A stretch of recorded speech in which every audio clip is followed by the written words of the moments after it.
Welcome to পলি রান্নাঘর। আবারও এসে পড়েছি একটা নতুন রেসিপি আপনাদের সাথে শেয়ার করবো বলে। আজ আমি করবো পটলের পাসিন্দা। এই জন্য এই 500 পটল নিয়েছি, এইভাবে ছাড়িয়েছি।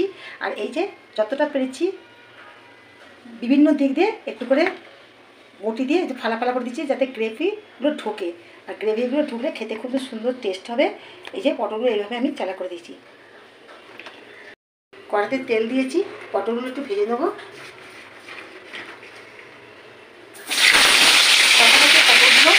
সবাই একসঙ্গে কেটে ফেলে দেবেন না, একটু করে খোসা রাখবে। আসলে পটল খোসা আমার কিছু মোটা হবে না। এইভাবে একটু করে রেখে দেবে। আর যতটা পারবে একটু বটির সাহায্যে একটু করে চালা করে দেবে। গোটা পটলগুলো একটু ভাজতে দেবে।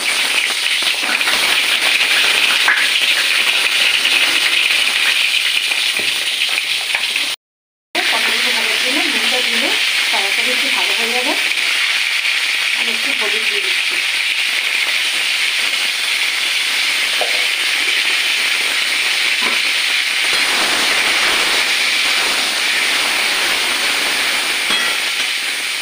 এই পটলগুলো আমি সাদা চাপা দিয়ে ভাজবো।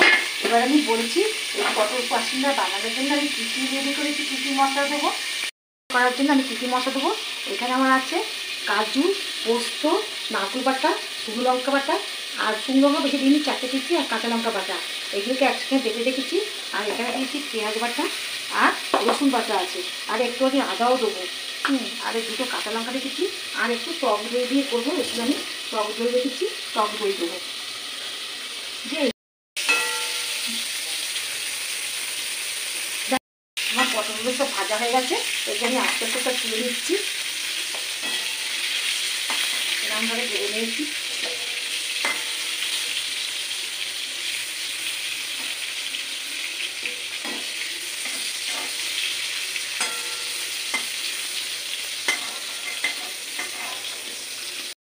পটলগুলো সব ভাজা হয়ে গেছে, এইভাবে আমি ভেজে নিয়েছি। এবার পটল ভাজার তেলটার মধ্যে আমি একটু ফোড়ন দেবো। আমি ছোটো এলাচ দুটো আমি ফাটিয়ে নিয়েছি, ছোটো এলাচ ফোড়ন দেবো, দারচিনি ফোড়ন দেবো, একটা শুকনো লঙ্কা ফোড়ন দেবো, তেজপাতা ফোড়ন দেবো,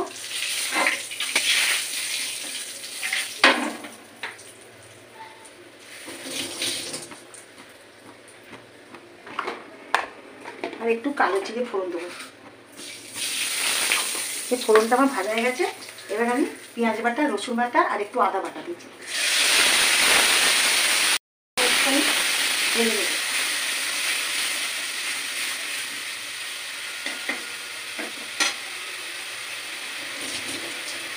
এর মধ্যে একটু নুন দেবো। পটলটা তো নুন দিতে আমি ভেজে নিয়েছি। এবার স্বাদ অনুযায়ী একটু নুন দেবো।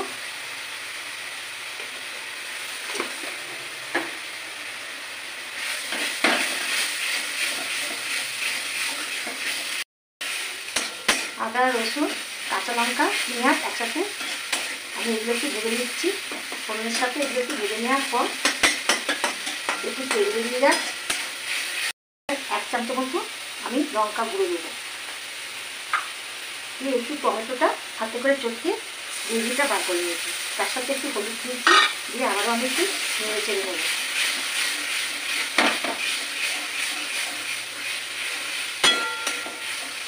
এর মধ্যে এই যে বাটাটা আছে, পোস্ত বাটা, কাজু বাটা, নারকেল বাটা, কাঁচা লঙ্কা, শুকনো লঙ্কা, তিল থাকলে তিল দেবে, আমার যদি চারমগজ থাকে চারমগজ দেবে।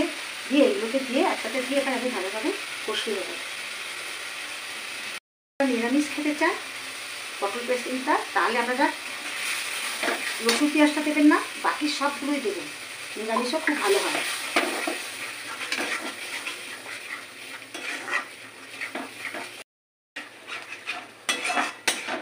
এবার এর মধ্যে আমি একটু চিনি দেবো।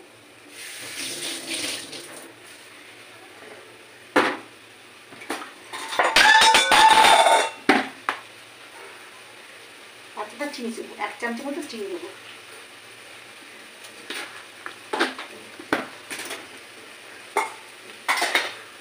ভালো করে আমি আবার কষিয়ে দেবো।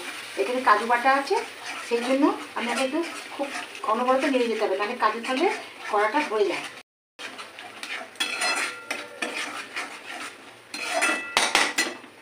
মশলাটা ভালোভাবে কষানো হয়ে গেছে, একটু তেল ছেড়ে দিয়েছে। এবার আমি দইটা দেবো। দইটা দেওয়ার পর এবার আঁচটা আমি কমিয়ে দেবো, কেন দই দেওয়ার সময় যদি আঁচটা বাঁধানো থাকে দইটা, তাহলে মশলাটা কী হবে, সমস্তটা ফেটে যাবে।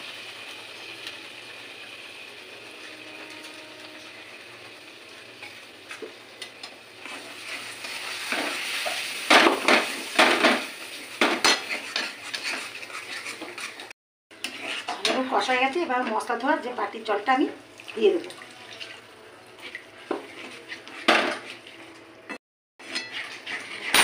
পটলগুলো আমি দিয়ে দেবো। পটলের মধ্যে যে বাটিটা রেখেছিলাম সেই বাটিতে পটল ভাজার তেলটা আছে, এটাও আমি ধুয়ে দিব।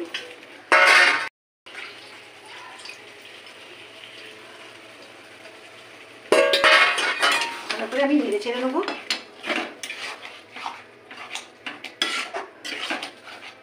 পটলটা আমার ভালো রকম কুক হয়ে গেছে। এবার আমি মিনিট 10 রাখবো এই মশলাগুলো যাতে ভালো করে পটলের মধ্যে ঢোকে। দিয়ে দেবো, একটু ফাটিয়ে দেবো, আর একটুখানি জল দেবো।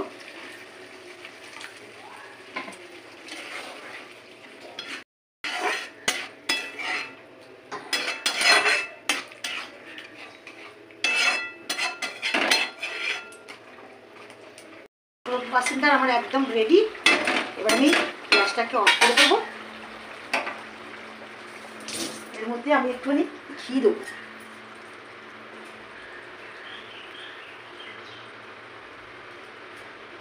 মশলা দেবো।